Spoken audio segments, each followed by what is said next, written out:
Jamie Shea is a senior fellow at the Friends of Europe think tank, also a former NATO Deputy Assistant Secretary General.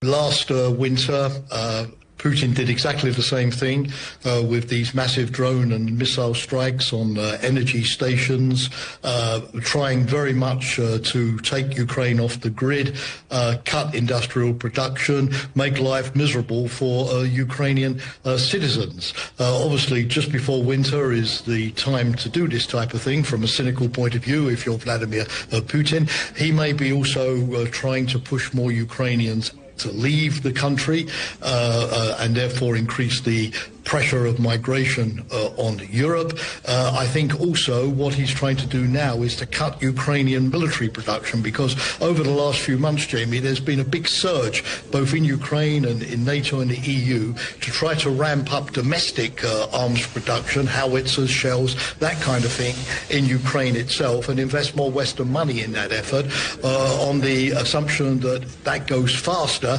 and is going to help Ukraine more quickly than trying to source weapons in NATO countries where things have been going more slowly. And I think Putin may be trying to nip this in the bud by now trying to make sure that those Ukrainian weapons factories are deprived of electricity and energy supplies. How much might this conflict escalate in the weeks to come?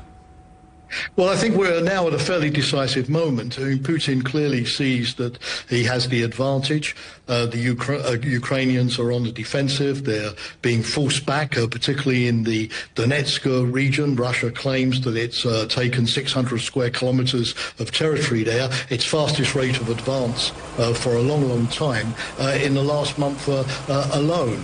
And Russia is also now making a serious effort with 56,000 Russian and North Korean troops to push Ukraine out of the Kursk salient, that part of Russia that Ukraine was able to occupy last summer. I think Putin sees Trump arriving very quickly soon, now in January, in the White House, saying that he wants to start peace negotiations. And if you're Putin and you think the peace negotiations are going to start, you want to be yourself in the strongest position you possibly can, with as much territory in the bag as you can grab between now and January, and you want to put Ukraine in the weakest possible position so that Trump is convinced that there's no way that Ukraine can win this war, and that therefore he will be in a better position, Trump, to force major territorial concessions on Kiev.